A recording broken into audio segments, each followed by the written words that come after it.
thing. Hang on a second. I'm not even dressed yet. I haven't even taken a shower. I straight from the gym. I had to take Charlie out all week. It's been nothing but Charlie. yeah. And I wanted to have him make his first appearance, but right now he's being really good right next to me. This is him. Oh my gosh. On Look the at him. Oh perch. my gosh. Yeah, Wow. just now pulled up a few of my photos. And Okay. Oh, that's uh, adorable. le- What? Oh, okay. This is the that's cutest dog award. this is when I look to my right, this is what I see. Oh boy. Except the Look at that. cage door is shut right now, and he's Yeah. being really good and quiet. So I wanted to bring him up to the camera. Maybe I will in a little bit when he gets restless, but he's being so good right now that I just want to roll with it. But this one, Lisa says we have the same eyes. I think his are a little more green. That is beautiful eyes, actually. And wow. Well, so tell me about Charlie's temperament. Oh, he's as far as a little puppy goes, he's perfect. He's Really? he's a pleaser. He tries to listen to everything that he understands, and I think he's going to learn really quick. Yeah. Doing the cage training is really the way to go if you want to potty train a dog quickly. He can't do the stairs yet, which is hilarious. And so, but he also loves when I carry him, when I hold him anyway. Really? So That's pretty cool. I'd take him up and down the stairs. I'd pull him right out of the cage. I hold him the whole time, take him downstairs and outside. And he does his business pretty much immediately. And praise him for it, give him a little treat every time we come in the house. And he immediately got used to that. And if I forgot, he would bark at me already. So and I throw it down in the sunroom, which is a tile floor, and it's funny to watch his little butt swinging down there after it, and then he skids, to a halt. He's so funny. He's so cute, but I'm so tired. Look at me. I'm looking at me right now. Yeah. You look like the proud father. Yeah. A week after the birth. That's exactly right. So yeah, there's no sleep for you. Right. So the first 2 nights he slept in his cage, and all of the crying and stuff. It was tough. It was really tough. That is tough. Last 2 nights he slept with me in bed, and it's been quieter. He's much better about that. And I feel like I'm failing him. I should be teaching him better. Just get used to it in the cage. But I can't. He's just so cute, and he is good in bed. He just I'll chew on something, then go to sleep. And so I've gotten a little bit more sleep, but I got to get up in the middle of the night and take him out. I just worry that he gets restless, and I'm worried that, and I can only go half to asleep. Like I try not to go fully asleep because if he gets off that bed and chews something up, we're both going to be out.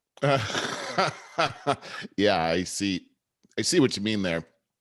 Have you done this type of you've had dogs before, but this is crate training. You've done it this way, so you're an expert on this. No, first time I've ever done the crate training. Oh, I see. Okay, this is first time. Yeah, because even when we had Lainey, we were only here at that time on the weekends, 2 days out of the week. Other than that, I was at my house working in University Heights. Lisa was here working, and she was 5 years old when we got her. She was housebroken.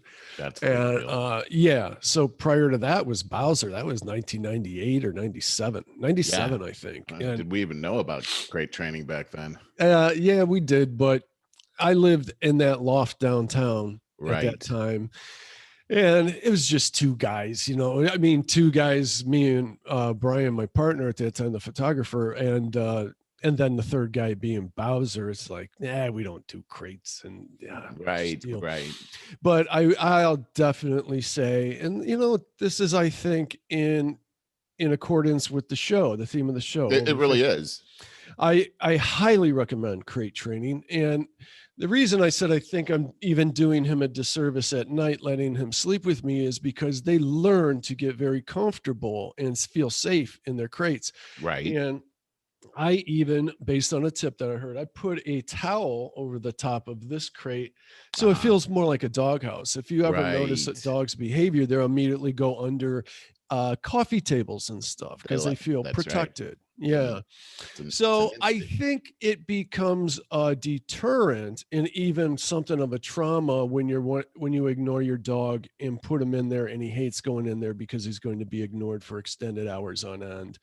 uh, I think if you're going to do this thing, if you're going to get a dog, and don't hesitate to get an older dog. I highly recommend everyone rescues. I know people have reasons for not doing so. That's fine. I don't judge people for that. I just recommend rescuing. And if you can get an older dog, there's the one side of it is that dog is going to have some baggage, you know. Right. Right. Uh, the other side of it is you don't have to go through this puppy months or years. Right. And oh Right. my God, yeah, it is a big deal. Well, maybe you could explain what all is involved in this type of like, how do you do this? Oh, well, first go to PetSmart and have a large balance on your credit card open. Uh, What? we spent $200 right away. Just walking in the door, I'm sure. Yeah. Well, so we got a new crate for him and got another coming, actually. We got uh, what do you call that? Barrier for the sunroom, which we're not even using that yet. We're just sticking with Uh-huh, the crate uh-huh. for now until we get to that stage where he can stay in the sunroom by himself. And Right. but we got all natural pet food. I recommend a brand called Wellness Core or Okay. I think Blue Mountain or Diamond Blue something. They're Uh-huh. both very comparable. I was like, I did all my research and they're expensive though. A small bag is $17. Um, Always the all natural ones are the most expensive. Yeah, but I've done this in the past years gone by. I don't remember what brand it was, but this is what you got to watch out for is I got a brand one time that stunk so bad because the salmon, it had a lot of salmon. Oh, Most of them do, but this brand stunk. Now this wellness does not stink whatsoever. He loves hmm. it. It's great. Now what I've also done my whole life with dogs is I also get them a canned food. Some people call it Hmm. wet food because you got dry Right. food, wet food. Right. And the reason for that is because dogs typically really love it. And so I give them a little bit of that and then their dry food, a very healthy dry food. Uh-huh. But you can tell how hungry they really are by first they'll eat that the canned food anytime you put that in front of them. They're like, "Oh Hmm. yeah." But whether or not they eat the dry food tells you how hungry they are. If they're Yep. really Yep. hungry, they'll eat the dry food, and if not, then Hmm. they're just eating to eat.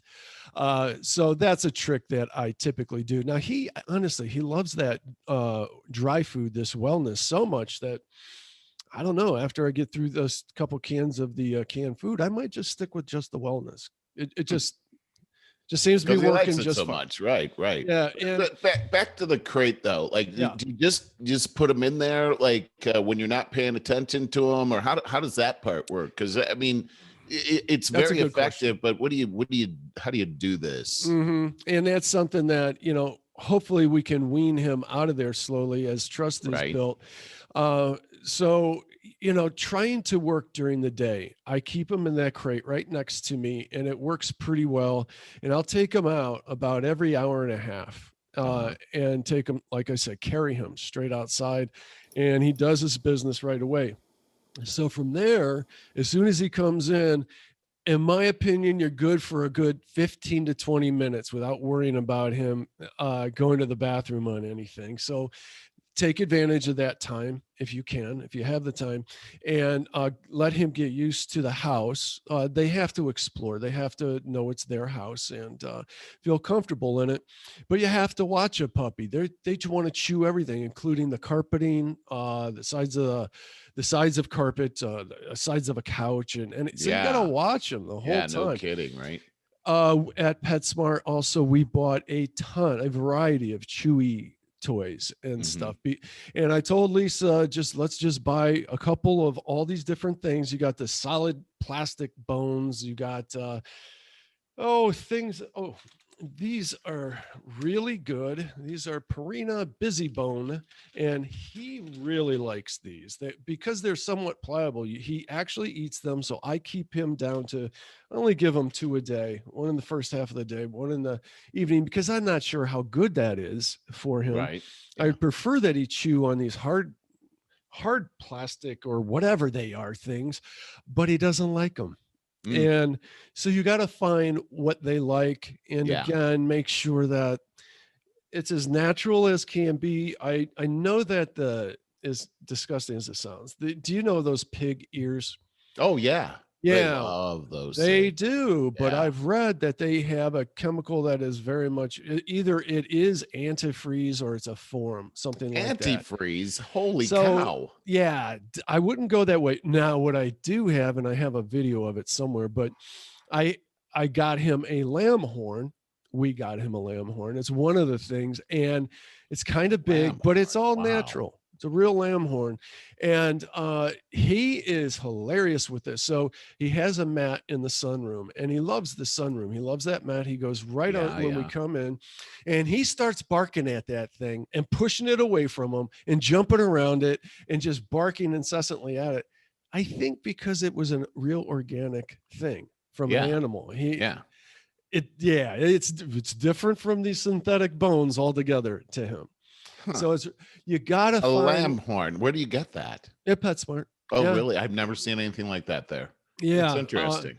A lot, probably a lot of new things all Huh. the time. Yeah. And so what else did we get? We got him a bed that you saw him on. I call it my Right. perch. Uh, God, what else? God only knows. Well, I wanted to ask you, so are you planning on obedience school for We were just Charlie? talking about for Lisa. Yes. It's the funny thing about dog training is what people may not realize is you're training the person Right. Yeah. more than That's you're training the dog. right. Now there is a bit of that. So Lisa's never had a dog before. I think we've talked about, we probably are going to do that. And we want to do right by him too, do the best we can. Now, another thing. We just had the invisible fence guy come out for a Oh, quote yeah. just the other day. I did not know anything about invisible fence. Now, I don't either. there's two sides of this. Now, there are some real advantages to the invisible fence. Now, we have an entirely fenced in backyard except for the driveway. Right. And the pros and cons to the invisible fence is that, obviously we don't have to put up some structure Right. because I think I would like a retractable gate, like just like that you put on like a garage door opener kind of thing. And there's a lot of reasons for that. It protects him from anything coming in. You get an invisible fence, it keeps them inside the yard, but it doesn't keep other things from coming in, like Right. coyotes or dogs off their leash. And Right. there's so many irresponsible dog owners. There sure are. Yeah, and we just talked about that last week, right? It's $8,000 worth of surgery for that dog. And additionally, with as bad as all neighborhoods are getting in urban settings like mine, it also keeps our backyard completely protected. Bikes in the backyard and Oh yeah, yeah. Oh, in every regard. So, anyways, the invisible fence though has some advantages. I don't know if this is one. We haven't gotten the gate, haven't done quotes on this gate yet, but $2,500 for the installation of the invisible fence. And Okay. they do the entire perimeter of the house, and you could set it wherever you want. So we could like feasibly be working out in the front yard, in the garden flower beds or whatever, and he can be out there, and he will learn to not go up to the sidewalk or what have you. Right. And but again, there's that thing. I don't know how good I feel about that because of other dogs. So there is that. Here's another good part about the invisible fence, though. You can additionally purchase these little discs that work off of the same thing. Now, I'm going to back up. With the invisible fence, they install this box like in your garage. That's the source. Okay. And what it does is, and they come out in 3 different sessions to train your dog on the invisible fence. And he's got to wear a collar. It looks a little cruel with the shock prongs on it. And they say that he gets a buzzing as he approaches the perimeter. Right. And like a warning. Yeah. And then if he goes through it, goes to it, it will turn to a vibration. They don't say shock. They never say shock. A vibration, and it will stay on if he stays outside that perimeter until he comes back. So apparently this is extremely effective. And so you can also get these discs kind of expensive. There's so much markup with this thing. I'm sure. So you can get something like $200 for one, $320 for 2 of them. So you could put them, like, say, if you don't want him to go in a room, you could put it in the doorway so you don't need a gate. Better yet, maybe, depending on how you want to raise your dog, is you could put it on couches. One on a couch or any piece of furniture. I see. Okay. Wow. But they are pretty expensive. Jeez. They are. We typically, like with Lainey had her couch, one couch that she was allowed on, and that was all. Yeah. And she was pretty good about it. Not great, but pretty good about it. So those are the advantages to invisible fence. And I have a client I've talked to that she uses it and loves it with her dogs. So I have a question about, we brought up how people are irresponsible with dogs, and I've had this experience right outside my door last week that we talked about. And it turns out that the people that had the German Shepherd, they're on the hook for this $8,000, but they have insurance on their dog. Really? The insurance covers this. Now, is that a pet insurance or is that under the? Because I was wondering last week when you were telling me this if like a homeowner's policy would cover. Yeah, it's a pet insurance. It's the insurance of the dog. So I never thought of it this way because, of course, I had Stella, and Stella was my mother-in-law's dog before she passed away, and she actually had insurance on Stella. We let it lapse, and because I was like, we'll just whatever, we'll pay for whatever it is. And boy, I'm rethinking that whole thing because after I saw, first off, Stella ended up with cancer at the end, and I didn't have insurance, so that would have covered. We never did actually go through the chemo and everything because that would have been devastating for her. But that could have. She was already 14, but that could have happened. When she was 7 or whatever, and gosh, we would have had to pay tens of thousands of dollars, really. But it seems like here's the thing I was thinking, Barry, is I hadn't really considered the insurance applying to other dogs, in situations like this. I never thought about that, but boy, when I saw this, and I'm thinking, gosh, how are they going to pony up $8,000 they weren't planning on spending? That's a lot of money. Yeah. And boy, maybe that's something to consider, I guess, is why I'm bringing that up.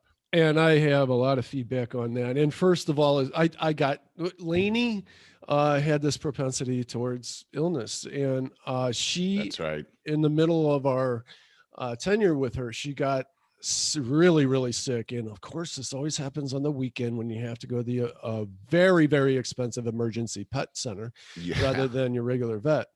And she had to have half of her intestine removed, and the vet said it was blackened.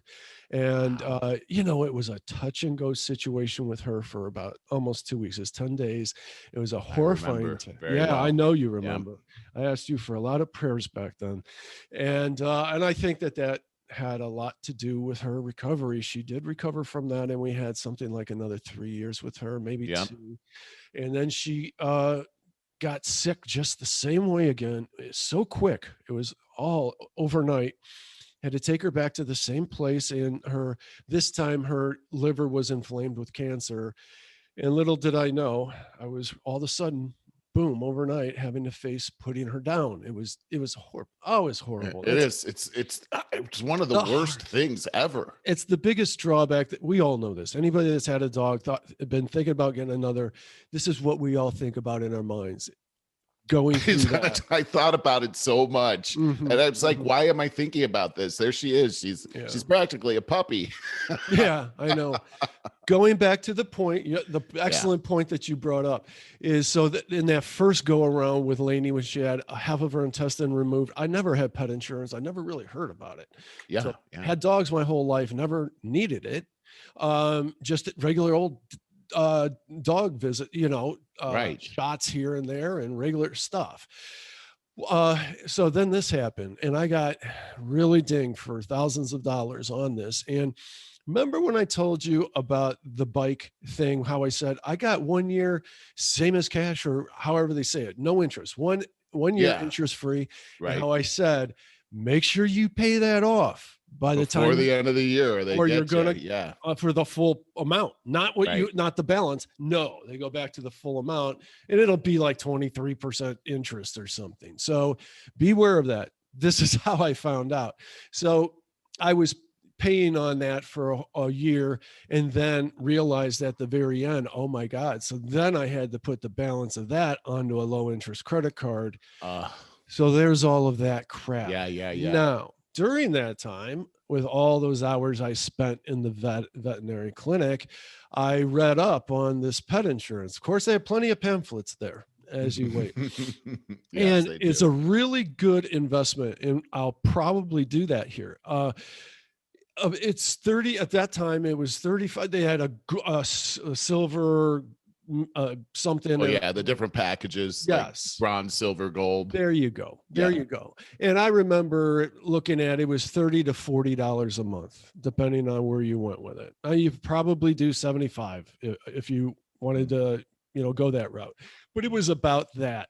Yeah. And I remember thinking that was pretty standard coverage, and I think it even covered, like, so maybe you have a $200 deductible or something like that, and you probably spend that. It's kind of like going to the dentist. You probably got that given every year, a $200 vet bill of some sort. At least, yeah. Yeah. So it takes care of everything after that, as I recall.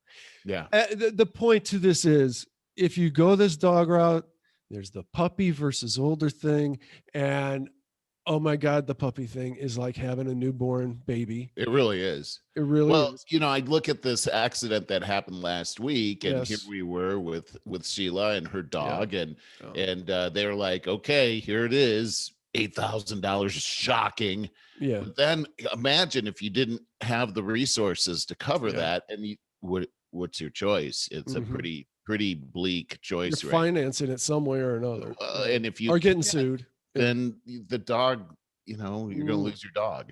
And so it's a terrible thing. I never really thought about it as much as I have since since Stella passed away. But wow, that's really something. I'm glad you're looking at that. Hey, I had one other thing. You talked about Lainey and how she had her own couch, and she was pretty good.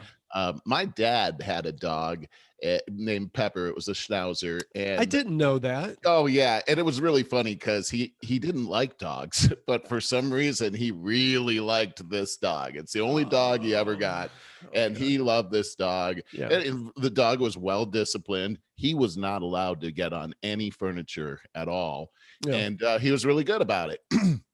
So my dad, unfortunately passed away, and we were all over at my house. I think it was even that night, and Pepper came into the room, and I was like, "Oh, there's Pepper." You know how nice it is, though, to see dogs when you're in that grief, and they kind of help you to feel good. And I was looking at Pepper, and suddenly he just jumped up on the couch, and I was like, what the heck? How do you know that he's not coming back? That's funny. I mean, you should have seen this bang. He was up there so quickly. And anyway, they do have a sixth sense, and that was proving it to me. It was like, that guy's gone. I'm taking a seat now. They definitely have a sixth sense. It's very mysterious, and I've said this before, and I'm sure of it, that dogs can sense when a dog person is in between dogs, doesn't have their dog, that they have this emptiness. We've talked about this. Yeah. It's real. I've seen it. Yeah. They try to fill that void for you. Like you go to visit somebody that has a dog, and they're going to be all about you because they sense that about you. doggone dogs.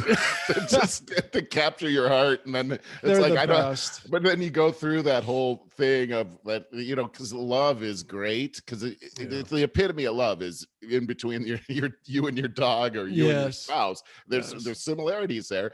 Yes. But but love can really hurt.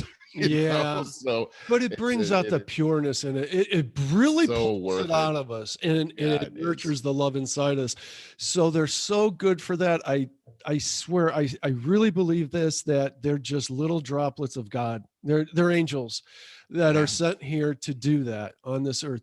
They're like little Jesus Christ, the way that they die for us, and they take the abuse. They take so much abuse from bad people, but they even make the bad people a little bit better. Just a little bit.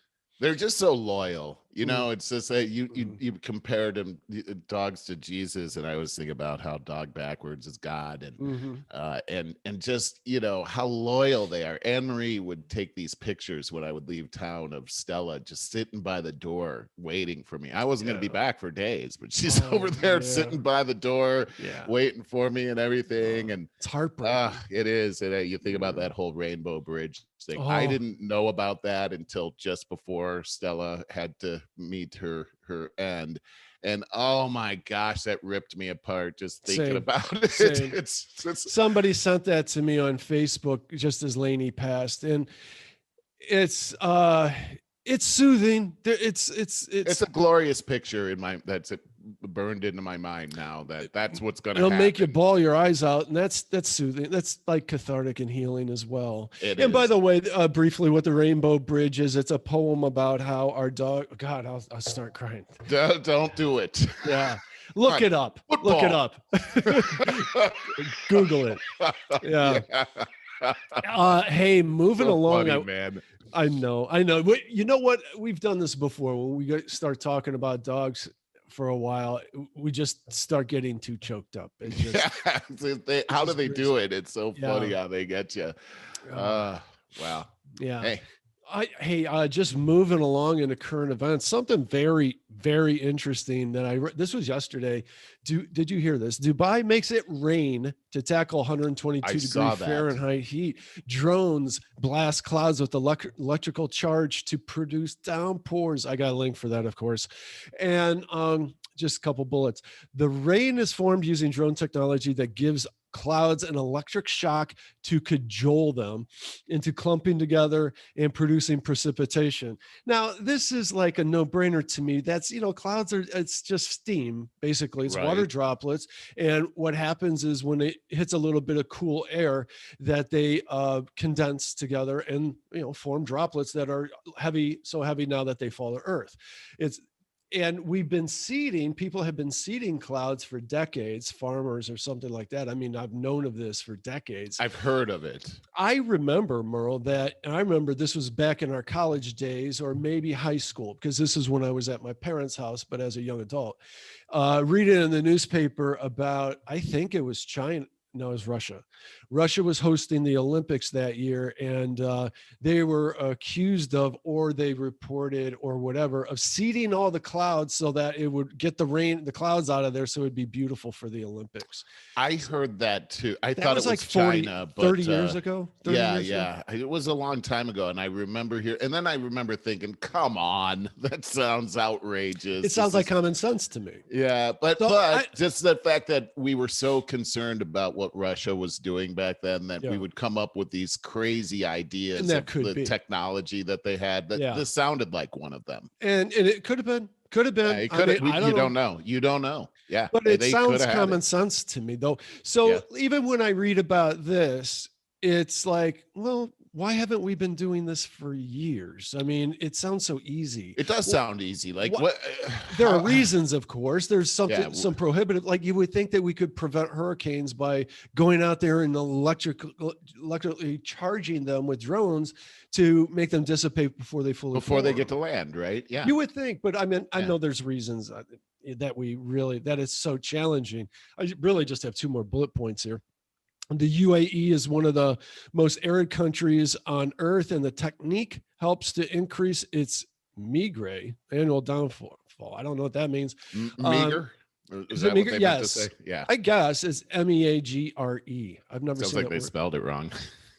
You know what? I bet It's it is. meager. That's what it is. Increases Yeah. meager annual rainfall. Yeah. Yes, of Yeah. course. 'Cause they're out in the desert. Yeah. Video shows it's working with monsoon-like downpours across the country. Well, I saw like they were filming the rain, and they were big raindrops falling down there.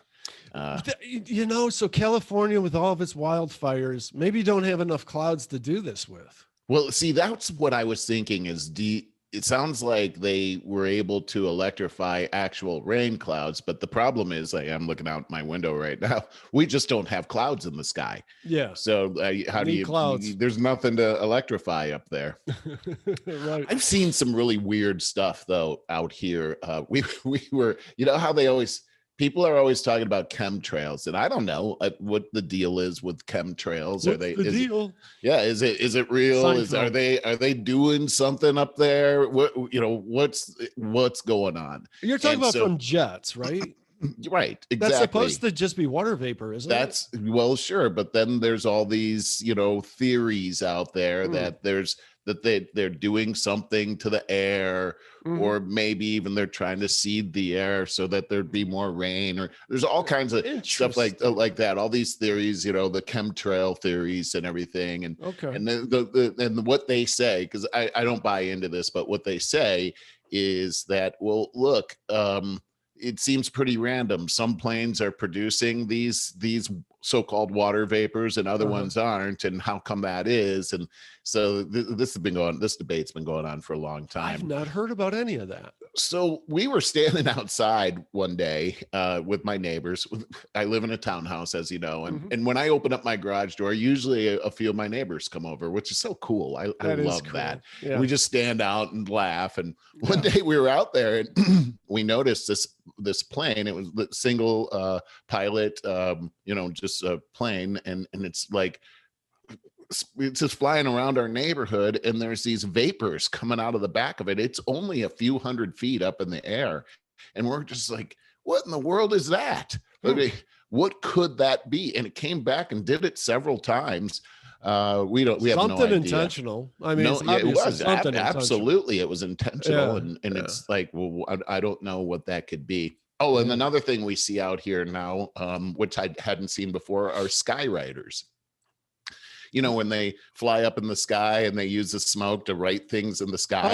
Last weekend, somebody was up there and they wrote, "I love you" up there.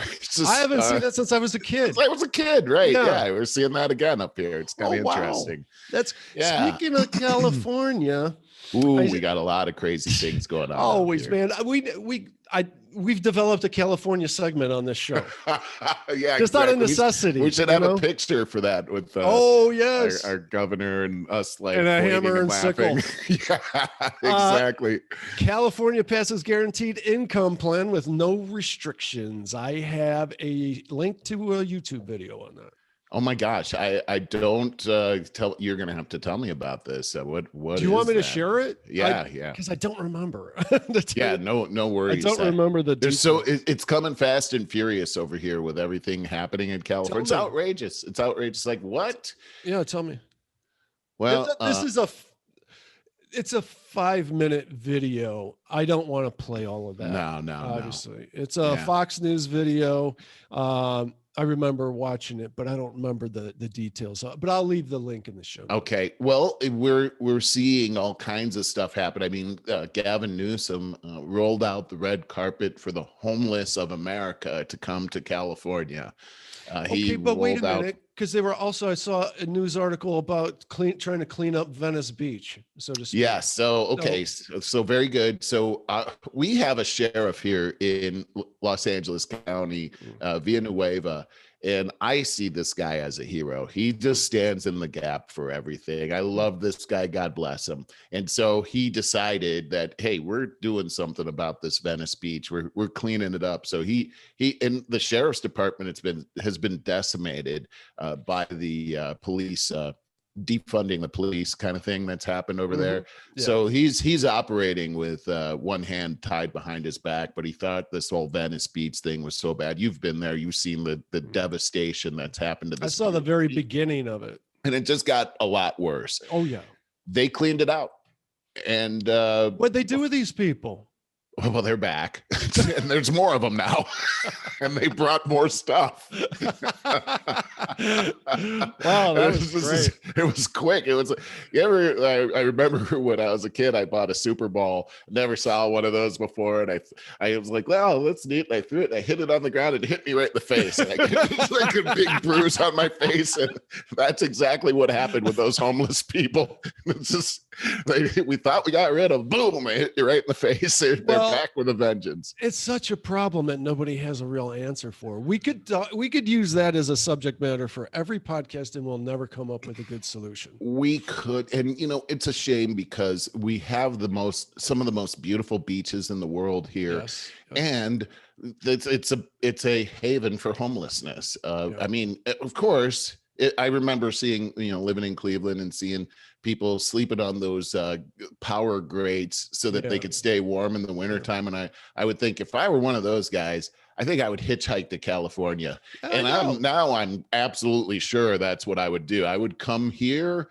I'd pick up all the free money that they're bandying about here. And Newsom just talked about funneling billions more dollars into this homeless crisis. And I mean, they've been talking about building homes for the homeless. I mean, I'm talking like $500,000 homes for the homeless out here. Well, we've never seen any of them, although we've been paying taxes for these things for years. It's amazing. And we've got this recall coming, right? It's on September 14th, and this is a big deal. I'm telling you, that's why this guaranteed income plan is gone through. They're just like they're doing nationwide. They're buying votes. They're just buying votes. That's exactly. Look how I say this all the time now, but the incredible waste of our tax dollars, and they just keep trying to take more and more and more and throw it around for their votes, or to buy their votes. That's exactly what's happening here. And so Newsom's got all these crazy plans, and and they're all vote getting efforts that he has here. I talked about this last week, that Larry Elder threw in his hat to run for governor in the recall election. And of course, Larry Elder is a Black conservative. He's the one that put out the movie Uncle Tom last year. If you haven't seen it, you need to see it. It's a great movie. And within days of his submission, they cut him out. Wow. And it was really interesting too, because as soon as he threw his hat in the ring, remember I was telling you, he doesn't have a snowball's chance in hell to win. Wrong. The poll numbers were showing that he had a really good shot at kicking the crap out of Newsom. And the Secretary of State here in California sent Larry Elder a letter that said that he'd been disqualified from the race. And there were like 4 boxes to check of reasons why. And the one that got checked was the most ambiguous. So out here in California, they passed a law during the Trump administration that said that anybody running for governor had to show something like 20 years of their tax returns. So Larry Elder put it, along with his accountant and his lawyers and everything, put together this whole package. And so they get this response back that says he's been disqualified because he either, this is what the box says, is you either redacted something you weren't supposed to redact, or you didn't redact something you were supposed to redact. I tell you, that's all it said. I hear 20 years of tax returns, and it's like, you can do anything with that. Right. It's just crazy. But so here's Larry Elder this happened over last week, and he's like, nope, we're going to court. I did everything right. I know I did everything right. Long story short, he's back on the ballot. And it's looking like he is. And see, this is the thing. That's huge. The Democratic Party here is the single party of California. Yes. The Republicans really don't have any kind of foothold here. It's very interesting, though. The 2 major opponents of Gavin Newsom here are Larry Elder and Caitlyn Jenner. And this is the interesting thing, because Larry Elder being a Black man, Caitlyn Jenner being a trans woman, and boy, they're not supposed to be on the Republican side. Yeah. So I just find this to be a really interesting thing, the way that that Gavin Newsom now is forced to attack these people that are really supposed to be the face of the Democrat Party. So though, First, you guys did have a Republican governor in Schwarzenegger. Sorta. Sorta. No, agreed, sorta. But the other thing is the damage that Newsom has done there. And not to mention Pelosi, Maxine Waters, just the ridiculousness that comes out of California. It's got to be turning people. You can't be gaining support. It has to be losing support. I think that's exactly why Larry Elder actually was such a big threat to Gavin Newsom that he had to get his Secretary of State to try to bamboozle him out of there. So another thing. I got it happening. Crystal and Sagar had a really great segment on Caitlyn Jenner's run for governor, and said that, and hard for me to say, she seems to actually just be filming a reality show, and that's all it is. She hired with her own money. It's so hard to say that. I know it's yeah, and that's fine though. I mean, yeah. Really fine. It's just difficult for me because it's I know. So she hired with her own money a film crew to follow her around and film all of this run for governor, and is taking a month off to go film a reality show in Australia during a very pivotal time when you should be campaigning. And that's disappointing. So the whole thing, they just deduced that this is all just for reality show. Just to pitch this reality, my run for governor or something like that. And isn't that sad that this world is, California people have come to this, and Kardashians and people related to Kardashians see the world in this light of just using everything for a narcissistic moment and gaining fame and fortune from it.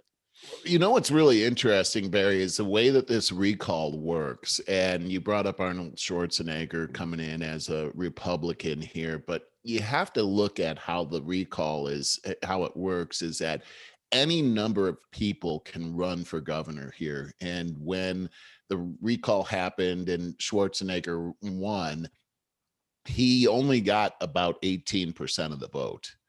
And so a very small percentage of the vote actually propelled him to governor, because what happens when you have like 60 people running for governor, you don't really need that many votes in order to win. Right. It's sort of an anomaly here. So it's almost like anybody could win. It's really interesting. And the other thing too is that this recall has been categorized as a Republican or Trump effort to dislodge its political enemies, which that's not what this is at all. This has nothing to do with Trump. This has everything to do with really two things, and it's all revolving around COVID. There were recall efforts before COVID, but none of them stuck. This is the thing that he did. You'll remember when he had those severe lockdowns and he was caught having dinner with those people without masks on in close quarter. And those were his health directors that were putting together all the rules that for all of us. And he also kept his restaurant open when all the other restaurants had to be closed down. Didn't know that. Yep. Oof. And the other one is that during this crisis, there was this huge unemployment scam that happened where the state ended up getting bilked mostly by prisoners to the tune of billions of tax dollars. And that was all under Gavin Newsom. That's why he's being recalled. It has nothing to do with Trump. It has everything to do with his ineptness. And then you just add some other things to it, like the water shortage, which has everything to do with mismanagement, and also the forest fires, which they keep trying to blame on global warming. But we know that there are several factors that are causing these things to happen. And the one big thing is that they're just not maintaining. That's exactly. And you got to do those controlled burns. That's it. I've read the science on that. I mean, that's for real. Yeah, it is for real. And it's probably the tree huggers that are saying, no, you can't do that, and not being able to see the big picture. So then you got complete devastation. And when you take a look at how the people of California are just being used as pawns for guys like Gavin Newsom and company to just fleece this entire state, It's crazy. And and you're inviting all the homeless to come here and the entire nation. And you're talking about, that this is the American dream. And I don't know. It seems like a dereliction of the American dream. The American dream isn't come to California and get a handout. That's not the American dream, but they're trying to turn it into that. Somebody said, because, obviously this is happening all over America now, where the big cities, and I hate to say this so partisan, that are democratically controlled are just being devastated. You don't see much of this evidence played out in mainstream media, but you do elsewhere. And yeah, I got some stats on that actually right in front of me. Please. Well, I just want to make a quick point though, but I think it was Greg Gutfeld I heard say this week, who really can say some very insightful things, like right off the cuff. He's really pretty amazing. Genius, man. Yeah. I think it was him. It may not have been. I don't remember. But somebody said the problem with the Democrats of today, and it really started with the Trump era, because it started out with anything that Trump likes, we have to go the opposite way and dig our heels into that, and so Black Lives Matter comes out and defund the police becomes a thing, which is stupid. Right at face value, it's what's going to happen. Yeah. But they fall so in love with their ideology that when it starts to fail and they start to blame the guns and come up with their talking points to make excuses, they'll double down on their ideology. The ideology becomes more important than anything else. And that's where we're at right now. And that's why all of this is going on. We're watching the downfall of our largest cities because of this really ridiculous dig your heels in for the sake of the ideology. And it's usually backwards, just because it's not Republican, it's anti-Republican. It's so interesting. I'm glad stats. I'm glad you brought this up. Yeah, I have it right in front of me. Unemployment was lowest in Nebraska, 2.5%, Utah 2.7%, South Dakota 2.9%, New Hampshire 2.9%, Idaho 3%, Vermont 3%, goes on. Alabama, Montana, Oklahoma, all are governed by Republicans except Vermont, which has a GOP governor and Democrat legislature. By contrast, the states with the highest unemployment are all run by Democrats. Connecticut 7.9, New Mexico 7.9, Nevada 7.8, California 7.7, Hawaii 7.7, New York 7.7, New Jersey 7.3, and Illinois 7.2. Mere coincidence, the article says? I don't think so. We see these programs. Now, let's just look at what Joe Biden was saying earlier this week. And I'm a little embarrassed, actually, that our president was saying these things, but he was talking about all of the stimulus money and including the new infrastructure bill that he's got out there, which is trillions of dollars. And he's saying that all of that, and he's referring to inflation, and he's saying that this is the inflation. All the experts are saying that this is temporary. It's a blip. What we have to do is we have to pass these huge spending bills, and what's going to happen is that people are going to make more money, and then they're going to reinvest that money into the system, and that's going to spark our economy, and somehow inflation is going to go down. However, simple economics tell you just the opposite, is that when the government spends that kind of money, they never actually are going to the coffers that they have. They always print the money. And when they print the money, that's the very definition of inflation. And so here's our president actually telling us, here's what I'm going to do to lower inflation. But the formula is what causes inflation every single time. Challenge something on there with as little as I know about this. I have heard repeatedly for years that when you invest in your infrastructure, and it seems like I've heard it on the right and the left, the same, that when you invest in your infrastructure, that's the one thing that you actually get your money back on, because it's an investment in your community that puts people to work and drives the economy. So I agree to a point. And here's what I mean is that they've changed the definition of what infrastructure actually is, Barry. Well, then you could do that. So tell me about that. So what we're hearing is we're hearing about now human infrastructure. And so when you and I think of infrastructure, what do we think about? Roads, bridges, and sewage pipes, and exactly right. Railroads, and No, that's not. So this bill has all of these ginormous social justice programs inside of them. They're not roads. Roads are in there, but this is human infrastructure is what they're talking about. They're talking about, free college and things like that are in there. And so we really have to tear apart what they're actually talking about when they say infrastructure. So I agree that the traditional infrastructure philosophy is true. We have to maintain our infrastructure, right? Yeah. But when you change the definitions, and what we're seeing in our government now is they're changing definitions of what things mean. So we don't even know what they're talking about when they're saying the old words that they were saying all along. And so this is the kind of thing that doesn't have a return on investment. It's welfare state type of thing. And if you just go down to the projects, you'll see what the investment has actually done there. Those people are trapped there forever. They're never getting out of there. So it's a fallacy what we're looking at right now. And the other thing too is when you take a look at these, let's take these restaurants, for example.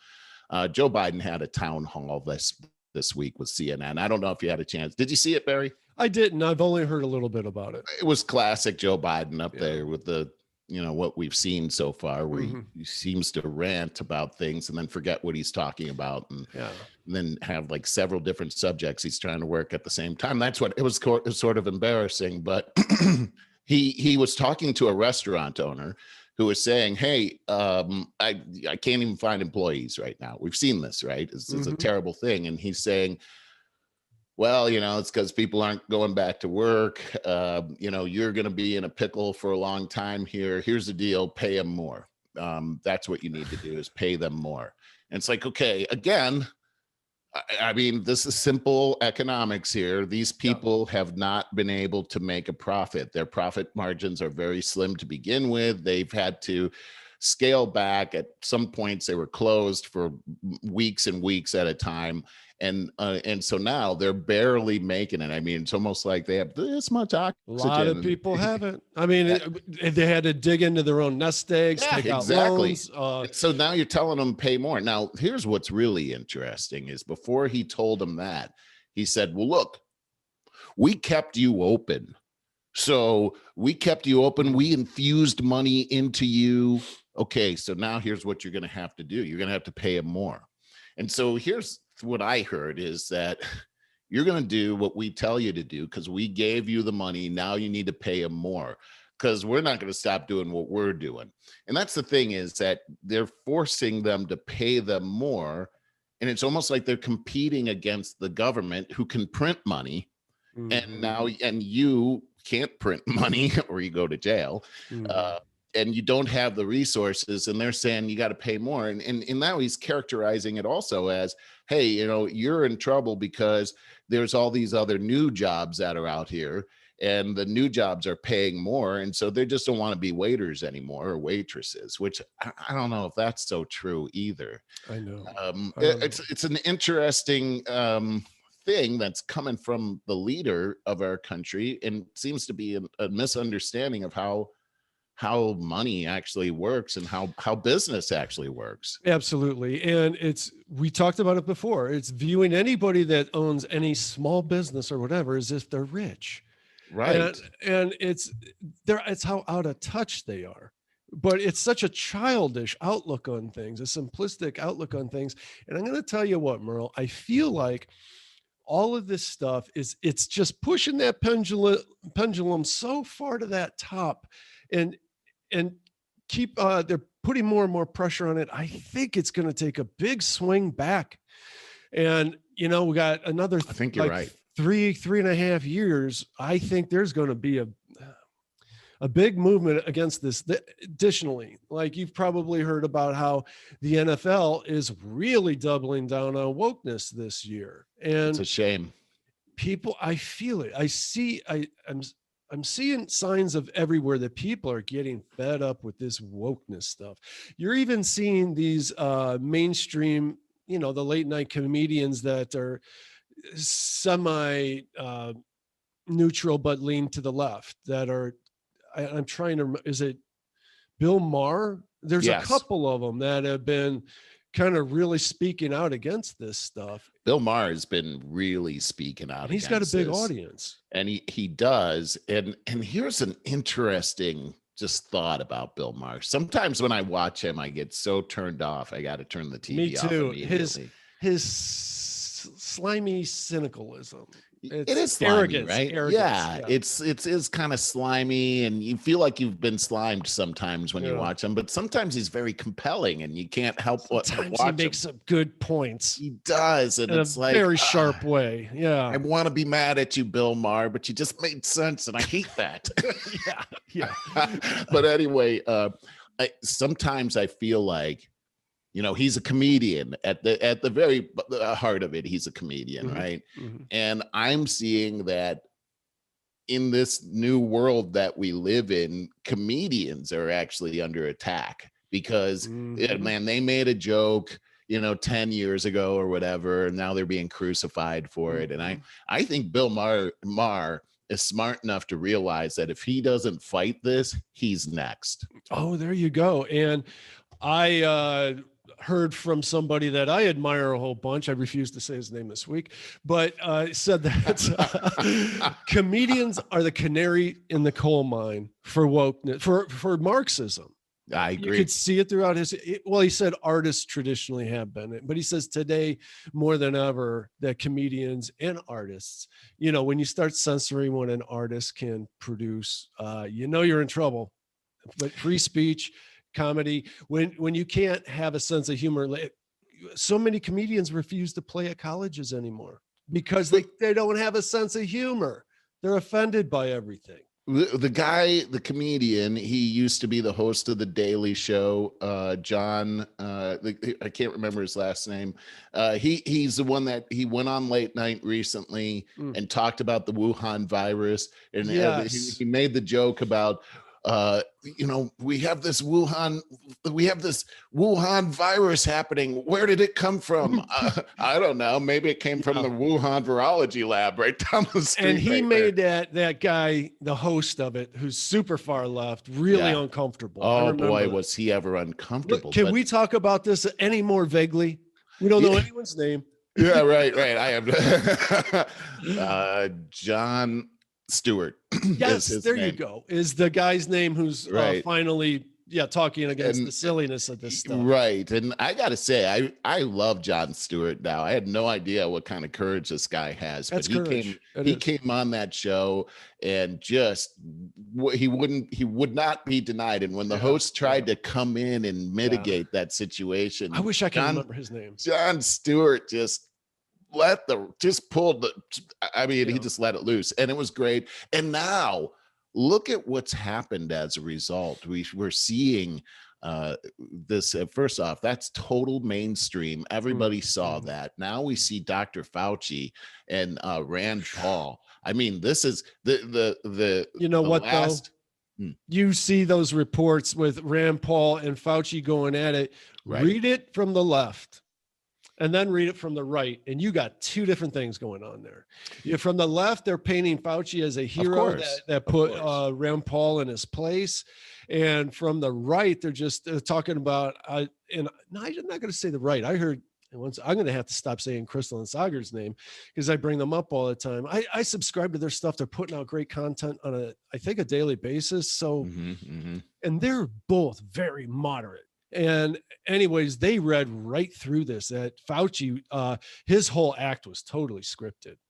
They are playing with terms there too. They really are. Function totally played with that term. So that's the whole thing, is that I don't, I think if you just look at it without the filter of whatever the news media is, and you just look at that exchange, I think your heart can tell you what's going on right there, because you had a guy standing up there that was backpedaling hard on something that he said the last time that he was in Congress about there's no way, we're not doing any gain of function testing out in the Wuhan lab. We got nothing to do with it. Right. And since then, the evidence has been overwhelming that it looks like that's what it is. Unfortunately, just what evidence we have now after this late point in the game I thought it was brilliant that Rand Paul, when being challenged by Dr. Fauci, pulled out Dr. Fauci's own writings about what gain of function testing was. And it's like, how can you say that there's a difference here? You took a virus that was in animals and you gained its function, and so that it could be transmissible to human beings. That's what gain of function testing is. That's what you said it is. To put it in real blue collar terms, because it seems like everybody has a gain of function. That sounds weird. What the hell is that? It's like giving a virus steroids to make it enhance. So it can jump species. Yeah, you made it so strong that now it can go to humans and infect them. And so that's what they did. And so when he was on the spot, Fauci lost his cool and just started yelling that you don't know what you're talking about without any evidence. And I got to say that when I see that, as if I try to be a neutral party, it's usually the person that becomes unhinged, that without any data or anything, that they're backed in a corner. That guy's the liar right there. Yeah, you're backed in a corner. It's like the dog that's threatened in a corner. Right. He's just going to attack. Yeah. Exactly. And that's what it looks like. And, the Fauci's got a lot on the line here, because Rand Paul, I think, put it pretty succinctly, is that it looks like you carry a responsibility for 4 million deaths here, and that's a pretty serious thing to have leveled at you. And whether that's true or not, I don't know, but the heaviness of that situation certainly seems to be affecting Fauci at this time. But I gotta say, from everything that I've seen over the last 10 years, I'm not going to hold my breath to see if he ever is accountable for anything. I wouldn't hold my breath either. But at the same time, I do want to paint an even picture on this. Like, I think that Fauci has been doing the best that he can with what he's had to work with through changing administrations. And I think that he was very aware, as a lot of people were fearing, that there would be an upcoming pandemic.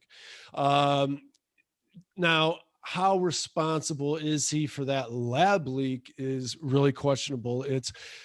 We are finding that these labs are getting investigated all the time, and it's not unusual for them to fail these tests, these safety standard tests. That's right. Well, that's why there's a cover up here. The point is, there is a cover up here. So, and you're right, though, Barry. I mean, that is exactly why they put a moratorium on gain of function testing here in the United States. And this is really where the intersection of the problem is that this gain of function testing that we were sponsoring in Wuhan, China, was during the moratorium that we had here in the United States. So we weren't supposed to be doing that in the first place. Remember that Josh Rogan, the reporter, said, who is very left-leaning, but he's also very impartial. Yes. He said that he has evidence that Fauci reignited the gain of function or testing underneath Trump's administration, and the way he put it is because that administration was so disorganized they didn't know anyway. Right. Well, and I that's his opinion. He threw some opinion in there, but the real point is that Fauci started it back up on his own. Yeah, he did. And Howard, the other problem too is for the administration to track, even the Biden administration, to track everything that these bureaucratic entities are doing is impossible. They're too big. They're out of control, and they're not accountable. Right. There's no accountability to the government there. So they can basically get their own funding without having to go through Congress. They could just, collect more money and gain more power, and they're unchecked. So it doesn't matter to me if it was under Obama or under Trump. These guys basically have been able to do whatever they want to do, and now they're getting caught. And of course they're angry about it, and they're probably going to turn it somehow into racism. Somehow this is a racist thing. It will be, because I don't. It's Trump. Yeah, it was Trump. Definitely Trump and racism came together to make Fauci look bad.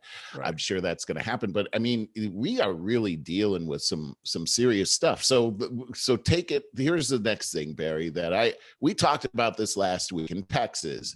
These Democrat House members that went to Washington, D.C.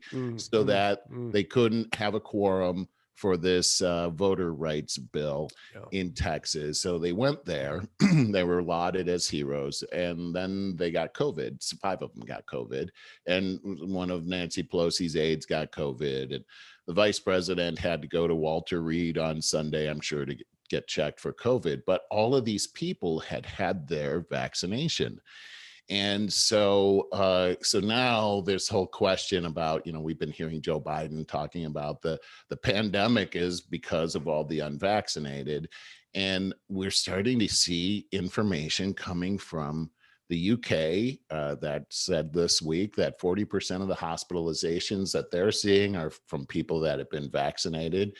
And we're hearing in Israel where they're saying that AstraZeneca is not, it was Johnson & Johnson not doing a good job against the variant. So, of course, here in Los Angeles, we've got this, we're all having a mask up again. So we're going back, and the whole nation is seeming to be on the precipice of going right back to where we were before with masking and everything. So I just wanted to get your opinion on that and what you're seeing from your point of view. Yeah. You had me thinking, because yesterday I was going back and doing my research, looking at the charts and everything on who's doing what.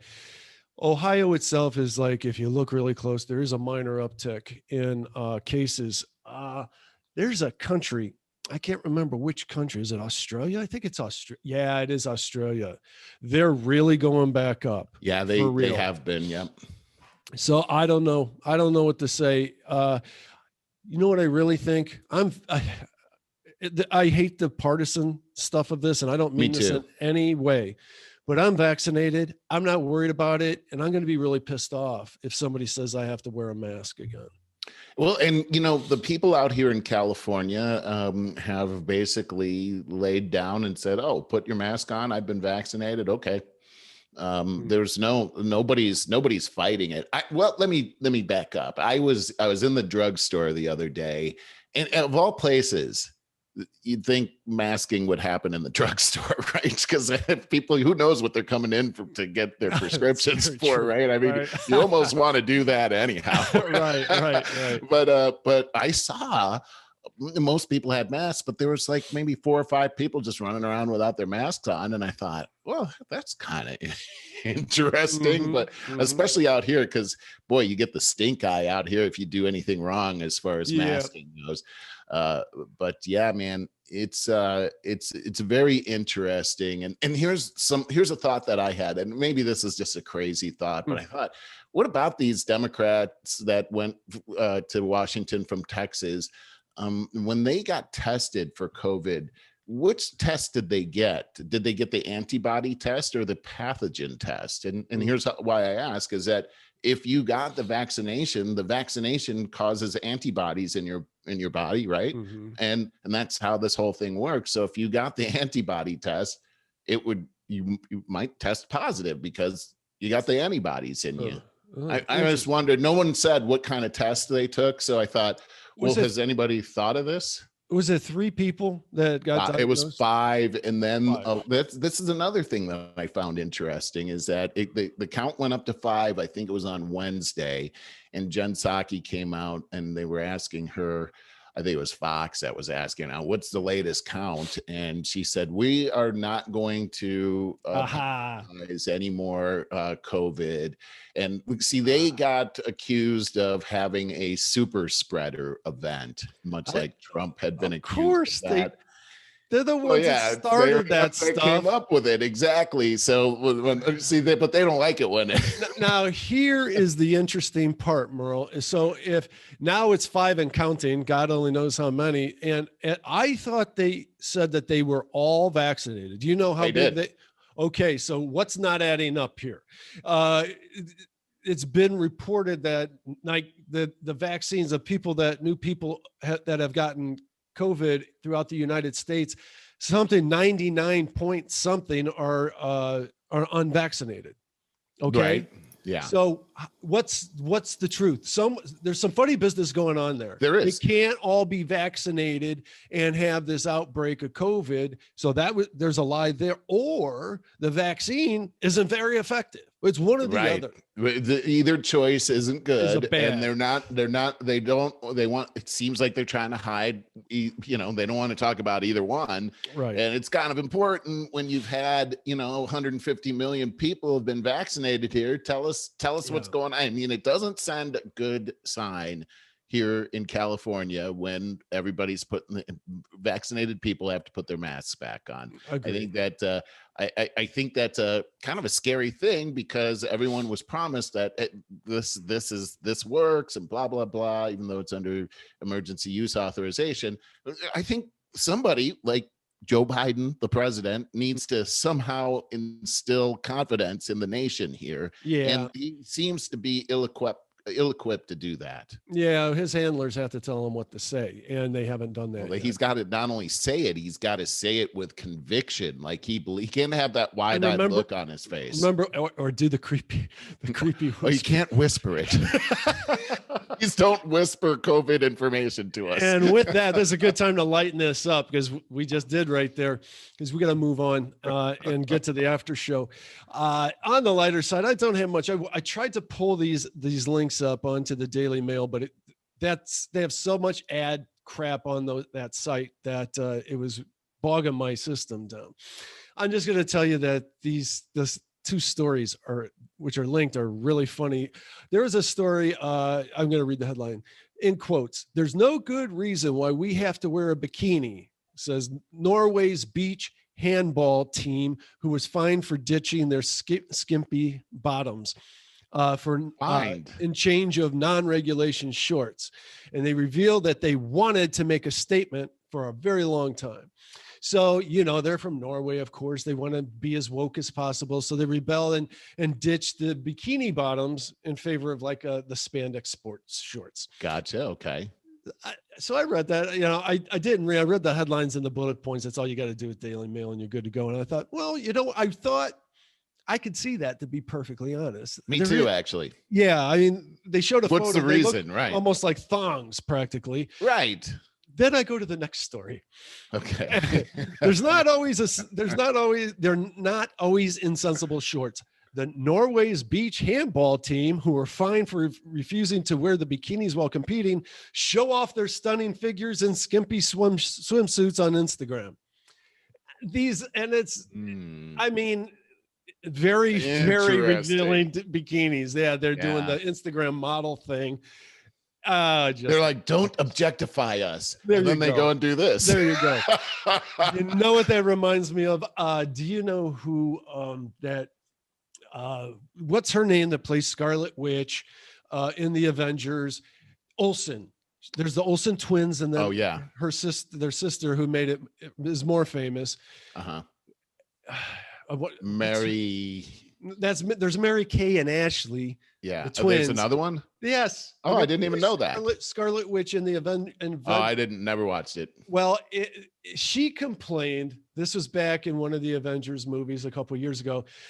Complained about the cleavage of her costume. She was so offended by being objectified like that. And I was like, I don't remember any cleavage. And so they show a picture. There's barely any cleavage. All right. Right. Because in the comics, well, from years going by, man, right.